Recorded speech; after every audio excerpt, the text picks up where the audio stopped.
Hello everyone, welcome back to my YouTube channel. आज जो मैं आपके लिए टॉपिक लेके आई हूँ वो है types of chemical reactions, class 10 part 2। Part 1 में मैं आपको बता चुकी हूँ कि केमिकल रिएक्शन को कैसे बैलेंस, केमिकल इक्वेशन को कैसे बैलेंस किया जाता है। तो अगर आपने वो वीडियो नहीं देखा है तो मैं डिस्क्रिप्शन बॉक्स में आपको लिंक शेयर कर रही हूँ, आप यहाँ से वो वीडियो देख सकते हैं और आसानी से केमिकल जो रिएक्शन है उसको बैलेंस करना आप सीख सकते हो। तो चलिए आज स्टार्ट करते हैं types of chemical reaction. Start करते हैं अपनी क्लास को। आपके सिलेबस के अकॉर्डिंग बेसिकली 5 टाइप्स के केमिकल रिएक्शन है, that is combination reaction, decomposition reaction, displacement reaction, double displacement reaction and oxidation and reduction. इसको हम रिडॉक्स रिएक्शन भी कहते हैं। तो हम इसके बारे में भी पढ़ेंगे अच्छे से। हम इन सब के बारे में आज की क्लास में पढ़ने वाले हैं डिटेल में। तो चलिए स्टार्ट करते हैं अपने फर्स्ट यानी कि कॉम्बिनेशन रिएक्शन से।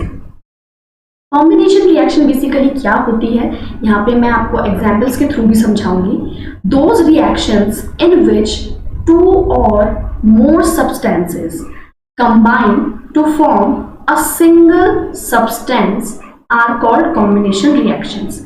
यानी कि वो रिएक्शन जिसमें 2 या 2 से ज्यादा सब्सटेंस कंबाइन होते हैं, जुड़ते हैं और फॉर्म करते हैं एक सिंगल सब्सटेंस, ऐसे रिएक्शंस को हम कॉम्बिनेशन रिएक्शंस कहते हैं। ठीक है, इसके एग्जाम्पल से समझते हैं। Magnesium and oxygen combine to form magnesium oxide. तो यहाँ पे देखो, मैग्नीशियम एक सब्सटेंस है, ऑक्सीजन दूसरा सब्सटेंस है। तो दोनों सब्सटेंस क्या हो रहे हैं, कंबाइन हो रहे हैं और मिलकर के एक सिंगल सब्सटेंस बना रहे हैं, यानी कि मैग्नीशियम ऑक्साइड। तो इस रिएक्शन को हम क्या बोलेंगे, combination reaction. Combination not combinations, ठीक है। इसी तरह से hydrogen and oxygen combine to form water. Hydrogen एक सब्सटेंस है, ऑक्सीजन एक है, ये दोनों मिलकर के क्या बना रहे हैं, हाइड्रोजन और ऑक्सीजन दोनों मिलके H2 यानी कि वाटर का फॉर्मेशन कर रहे हैं। तो यह है कॉम्बिनेशन रिएक्शन। ठीक है, समझ में आ गया आपको अच्छे से। चलिए नेक्स्ट रिएक्शन की तरफ बढ़ते हैं, दैट इज डिकम्पोजिशन रिएक्शन। अब डिकम्पोजिशन रिएक्शन क्या होती है, नाम से ही आपको समझ में आना चाहिए। डिकम्पोज, डिकम्पोज मतलब टूटना। तो यहाँ पे टूटना मतलब नियर अबाउट वही है, स्प्लिट होना। ठीक है, तो those reactions in which compound split up into 2 or more simpler substances are known as decomposition reactions। यानी कि वो रिएक्शंस जिसमें कि कंपाउंड स्प्लिट होता है 2 या 2 से ज्यादा सब्सटेंस में, ऐसी रिएक्शंस को हम डिकम्पोजिशन रिएक्शन कहते हैं। एग्जाम्पल से समझते हैं। जब कैल्शियम कार्बोनेट को हीट किया गया तो वो डिकम्पोज हुआ, यानी कि स्प्लिट अप हो गया 2 सब्सटेंस में, एक है कैल्शियम ऑक्साइड और दूसरा कार्बन डाइऑक्साइड। ठीक है, CaCO3 को हम कैल्शियम कार्बोनेट कहते हैं और इसका दूसरा नाम लाइमस्टोन भी है। जब इसको हीट दिया गया, ठीक है, तो ये इसका क्या है, स्प्लिट अप हो गया ये कैल्शियम ऑक्साइड में, यानी कि क्विक लाइन भी हम इसको बोलते हैं, एंड कार्बन डाइऑक्साइड में। अगर आप ध्यान से देखें तो ये जस्ट अपोजिट है कॉम्बिनेशन रिएक्शन का। ठीक है, ये देखिए कॉम्बिनेशन रिएक्शन में 2 सब्सटेंस या 2 से ज्यादा मिलकर के सिंगल बना रहे थे। अब इसका जस्ट अपोजिट हो गया है, एक सिंगल सब्सटेंस स्प्लिट हो रहा है 2 सब्सटेंसेस में, या उससे ज्यादा में भी हो सकता है। तो इसको हम कहते हैं डिकम्पोजिशन रिएक्शन। आई होप आपको क्लियर है। इसी पे बेस्ड क्वेश्चन भी आते हैं, आपको रिएक्शन दे देंगे, पूछेंगे बताइए कौन सी रिएक्शन है, तो आपको वहां पे पहचाननी होगी कि कौन सी रिएक्शन है। ठीक है, अब बढ़ते हैं अपनी तीसरी रिएक्शन की तरफ, दैट इज तीसरी रिएक्शन की तरफ बढ़ने से पहले मैं आपको डिकम्पोजिशन का एक और बताती हूँ। यहाँ पे हमने हीट जब होगी तब क्या होगा ये देखा, लेकिन जब हीट की जगह इलेक्ट्रिसिटी हो तब क्या होगा। तो जब हीट की जगह इलेक्ट्रिसिटी पास होगी, वाटर है और इलेक्ट्रिसिटी पास होगी उसके थ्रू, यानी इलेक्ट्रिक करंट पास होगा, तो स्प्लिट अप होगा वाटर किसमें, हाइड्रोजन एंड ऑक्सीजन में। तो ये जो डिकम्पोजिशन रिएक्शन हो रही है इलेक्ट्रिसिटी के एक्शन से, इसे हम क्या कहते हैं, इलेक्ट्रोलिसिस ऑफ वाटर, कि वाटर का इलेक्ट्रोलाइसिस हो रहा है। ठीक है, इलेक्ट्रोलाइटिक रिएक्शन भी आप बोल सकते हो, इलेक्ट्रोलिसिस, वैसे इलेक्ट्रोलिसिस हो रहा है वाटर का। ठीक है, तो इलेक्ट्रोलाइसिस क्या हो गया, जब डिकम्पोजिशन हो रहा है वाटर का इलेक्ट्रिसिटी की हेल्प से या इलेक्ट्रिसिटी के एक्शन से। ठीक है, clear to all of you. चलिए बढ़ते हैं नेक्स्ट रिएक्शन की तरफ, the third one, that is displacement reaction. Displace मतलब क्या होता है, की जगह से हटाना, ठीक है, ये नाम से क्लियर आपको होना चाहिए। Those reaction in which one element takes place of another element in a compound are known as displacement reaction.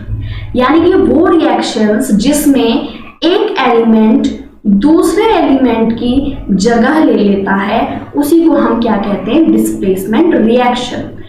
Example से समझते हैं, CuSO4 यानी कि कॉपर सल्फेट और जिंक दोनों ने रिएक्ट किया और फॉर्म किया जिंक सल्फेट प्लस कॉपर।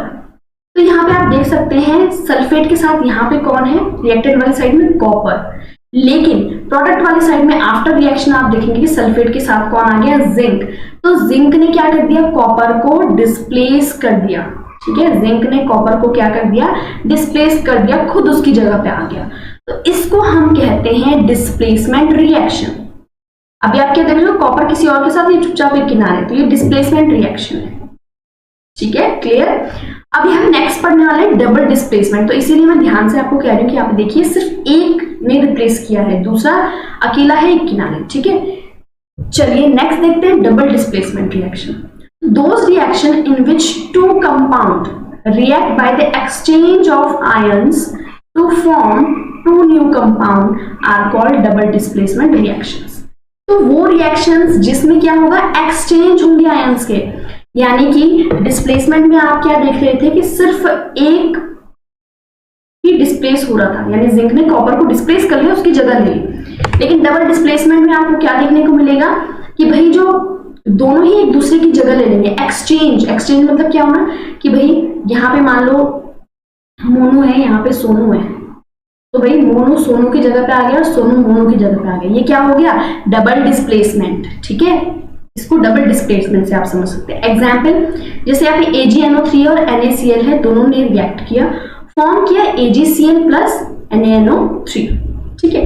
अब आप यहाँ पे ध्यान से देखिए कि रिएक्टेंट वाली साइड में NO3 के साथ Ag है और Cl के साथ Na है, लेकिन अगर आप प्रोडक्ट वाली साइड में देखें, जब रिएक्शन हुआ तो जो Na है उसने Ag को रिप्लेस कर दिया और Ag ने इसने इसको रिप्लेस किया और Ag ने Na को रिप्लेस कर दिया, यानी कि NO3 के साथ आ गया Na और Cl के साथ आ गया Ag। तो इसको कहते हैं हम double displacement reaction. I hope कि आपको अच्छे से क्लियर हो गई हो ये चारों की चारों रिएक्शन, क्योंकि इस पे बेस क्वेश्चन आते हैं, ठीक है, बनते हैं क्वेश्चन। नेक्स्ट नंबर 5 है रिडॉक्स रिएक्शन। तो रिडॉक्स रिएक्शन क्या होती है, those reactions in which both oxidation and reduction takes place is called redox reaction. तो ऐसी रिएक्शन जिसमें आपको ऑक्सीडेशन भी होते हुए दिखेगी और रिडक्शन भी होते हुए दिखेगा, ऐसी रिएक्शन को हम क्या कहते हैं, रिडॉक्स रिएक्शन कहते हैं, ठीक है। आई होप आपको क्लियर हुआ हो कि रिडॉक्स रिएक्शन होती क्या है। ऐसी रिएक्शन जिसमें ऑक्सीडेशन और रिडक्शन दोनों होगा उसको हम क्या कहते हैं, रिडॉक्स रिएक्शन कहते हैं। अब आपके माइंड में आएगा कि ऑक्सीडेशन होता क्या है, रिडक्शन क्या होता है, तो चलिए ये भी मैं आपको समझाने वाली हूँ। यहाँ पे oxidation, the addition of oxygen, आप ध्यान रखेंगे, addition of oxygen to a substance, यानी किसी सब्सटेंस में ऑक्सीजन का जुड़ना या फिर removal of hydrogen from a substance, hydrogen का किसी सब्सटेंस से रिमूव होना इज कॉल्ड ऑक्सीडेशन। यानी कि ऑक्सीडेशन क्या होता है, या तो ऑक्सीजन ऐड हो या फिर हाइड्रोजन रिमूव हो जाए किसी एक सब्सटेंस से, इसे हम ऑक्सीडेशन कहते हैं। रिडक्शन ऑक्सीडेशन का जस्ट अपोजिट होता है। रिडक्शन क्या होता है, addition of hydrogen to a substance और removal of oxygen from a substance is called reduction. देखिए ऑक्सीडेशन में एडिशन होता है ऑक्सीजन का, रिडक्शन में एडिशन होता है हाइड्रोजन का। रिडक्शन में हाइड्रोजन का होता है एडिशन और रिमूवल होता है ऑक्सीजन का, यानी कि या तो आपको हाइड्रोजन का एडिशन होते हुए दिखेगा सब्सटेंस में या तो ऑक्सीजन का रिमूवल होते हुए दिखेगा। ऐसी रिएक्शन को हम कहते हैं रिडॉक्स रिएक्शन, जिसमें आपको ऑक्सीडेशन रिडक्शन दोनों देखने को मिले, ठीक है। एग्जाम्पल से समझते हैं। यहाँ पे आपको दिया है कॉपर ऑक्साइड, ठीक है। तो CuO जो है ये रिएक्ट कर रहा है H2 के साथ, यानी कि हाइड्रोजन के साथ, और ये फॉर्म कर रहा है Cu प्लस H2। अगर आप ध्यान से देखें इस रिएक्शन में तो कॉपर के साथ ऑक्सीजन था, ठीक है, और यहाँ पे कॉपर क्या है, अकेला, तो यानी रिमूवल ऑफ ऑक्सीजन। तो रिमूवल ऑफ ऑक्सीजन को हम क्या कहते हैं, यहाँ पे डेफिनेशन में भी बताया मैंने आपको, रिडक्शन। तो यहाँ पे क्या हो रहा है, ये हो रहा है आपका रिडक्शन, ठीक है, आर से प्रेजेंट कर रही हूं मैं, रिडक्शन, ठीक है। अगर हम हाइड्रोजन को देखें तो यहाँ पे हाइड्रोजन अकेला है, लेकिन अगर आप रिएक्शन के बाद देखें तो यहाँ पे हाइड्रोजन के साथ क्या आ गया, ऑक्सीजन आ गया, ठीक है, यानी कि एडिशन ऑफ ऑक्सीजन। और एडिशन ऑफ ऑक्सीजन को हम क्या बोलते हैं, ऑक्सीडेशन। तो यहाँ पे क्या हो रहा है, ऑक्सीडेशन, ठीक है। तो ये हो रहा है ऑक्सीडेशन, ये हो रहा है रिडक्शन, ठीक है। तो ये एक रिएक्शन है जिसमें आपको रिडक्शन भी देखने को मिल रहा है और ऑक्सीडेशन भी देखने को मिल रहा है। तो ऐसे रिएक्शन को हम क्या बोलते हैं, रिडॉक्स रिएक्शन। समझ में आ गया? आई होप आपको अच्छे से क्लियर हो गए हों सारे ही रिएक्शंस, क्योंकि इनसे आते हैं क्वेश्चंस, ठीक है। इनसे रिलेटेड क्वेश्चन हम करेंगे भी। नेक्स्ट लेक्चर जो है पार्ट 3 में लेकर के आऊंगी, जिसमें कि हम इन रिएक्शन से कैसे कैसे क्वेश्चन बनते हैं या इस चैप्टर से किस तरह से चीज़ें आपसे पूछी जा सकती हैं, वो भी आगे अपकमिंग वीडियोस में मैं लेकर के आऊंगी। बट नेक्स्ट जो लेक्चर होगा मेरा वो इसी पे होगा कि किस तरह से आप रिएक्शंस को पहचानें। इसी टाइप्स ऑफ रिएक्शंस जितने भी मैंने आपको समझाए इसी पे बेस्ड क्वेश्चन होंगे। तो आप जो है कल मेरा वीडियो जो है स्किप मत कीजिएगा, नोटिफिकेशन ऑन कर दीजिए, बेल आइकन को प्रेस कीजिए ताकि आपको नोटिफिकेशन पहुंच जाए, ठीक है। और कल मैं 6 PM पे क्लास अपलोड करूंगी, तो आप जो है क्लास को ज़रूर देखिएगा, जिससे कि आपकी कंटिन्यूटी बनी रहे और अच्छे से आपकी प्रैक्टिस हो सके। अगर आपको वीडियो यूजफुल लगा हो तो आप वीडियो को लाइक कीजिए, ज़्यादा से ज़्यादा शेयर कीजिए और चैनल को सब्सक्राइब कीजिए। Thank you.